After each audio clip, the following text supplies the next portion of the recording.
Senhor presidente, Flávio Cassina, em lugar de agradecer ao vereador Eloy Friis pela cedência e, de imediato, vereador, já lhe parabenizar pelo trabalho, senhor e da comissão, no que se refere ao plano diretor.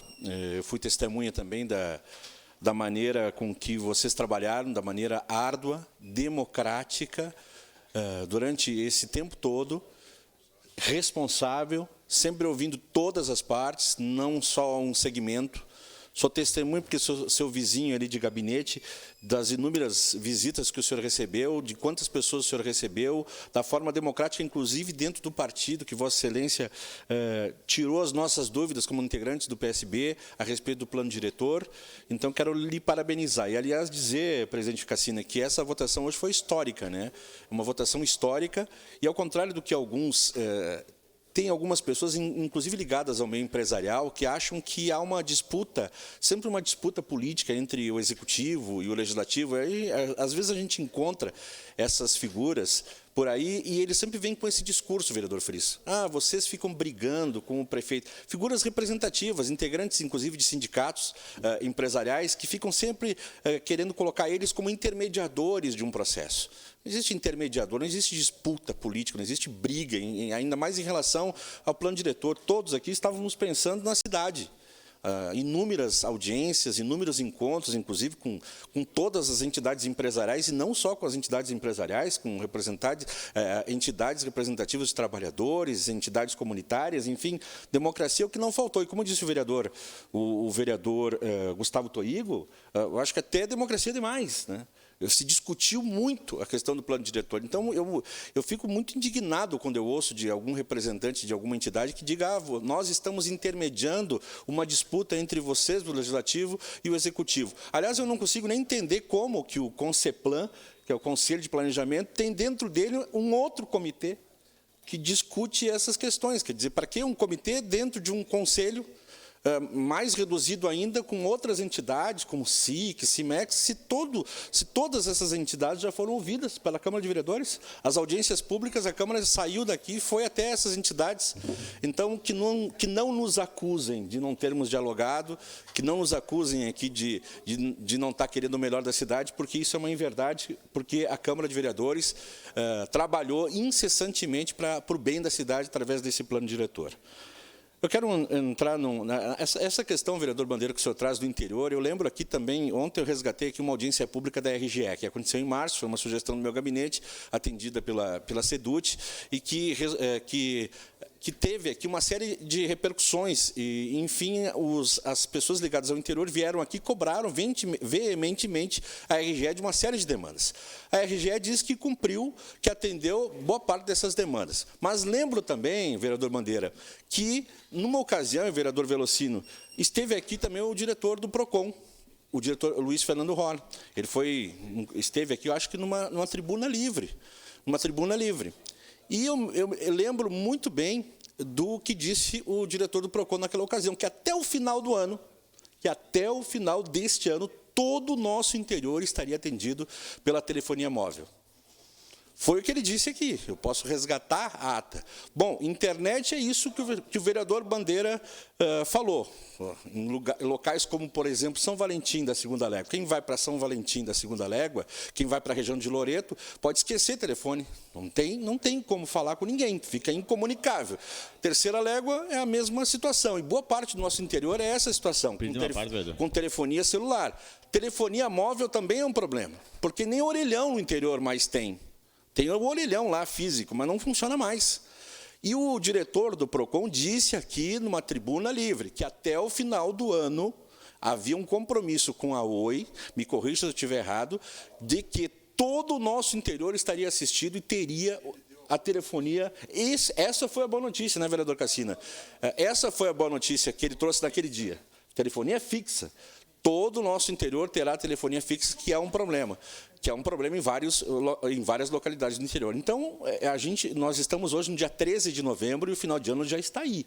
Então, nós ainda temos problemas com telefonia fixa, a telefonia móvel nem se fala, mas a telefonia fixa é um problema em várias localidades do interior, e vamos ver se essa boa notícia trazida pelo diretor do PROCON nesse ano, numa tribuna livre, ela se concretize para o nosso interior, porque seria uma grande notícia realmente que isso que foi falado por ele aqui, num acordo com a Oi, fosse concretizado. Sua parte, vereador Bandeira. Vereador Meneguzzi, obrigado pela parte. Só para bem rápido, quando se fala em PROCON, eu ia falar primeiro, quando falei em secretarias da agricultura, que tem que se envolver, outras secretarias do nosso município de Caxias do Sul, o sindicato próprio. Agora, o nosso PROCON, realmente, com todo o respeito, não consegue evoluir na cidade. Quantas vezes, inclusive, eu precisei de um problema que eu tive também, de um telefone meu particular, que eu tive que procurar ajuda, sinceramente, não evolui em nada. Não tem aquele PROCON de Caxias do Sul que tem uma lei dura e pune, seja uma empresa, seja quem quiser. Não temos. Infelizmente, não temos esse PROCON que nós precisamos. E nessa parte também, você coloca bem. Falou que ia ter, mas vamos esperar. Ainda temos aquele que acredita, eu só quero que acredita, né, vereador? Um mês e meio. Então, vamos ver, não é isso que eu queria dizer. É isso que eu queria dizer, que o nosso PROCON é muito fraco aqui em Caxias do Sul. Tem que praticar mais, botar leis duras e fazer as coisas acontecer. Obrigado. Eu tenho, vereador Bandeira, a maior admiração pelo diretor do PROCON, Luiz Fernando Orr, que é professor universitário, enfim, tem um vasto conhecimento. Mas, de fato, a estrutura do PROCON em Caxias do Sul é diminuta, não é de hoje. Vídeo que a gente tem visto em relação aos combustíveis. Em Porto Alegre, recentemente, houve a mesma situação que aconteceu em Caxias do Sul, quer dizer, reduziu-se o preço do combustível e, de repente, aumentou de um dia para o outro 50 centavos. Lá, não sei, eu não lembro agora o número, mas vários postos foram punidos e multados pelo PROCON em Porto Alegre.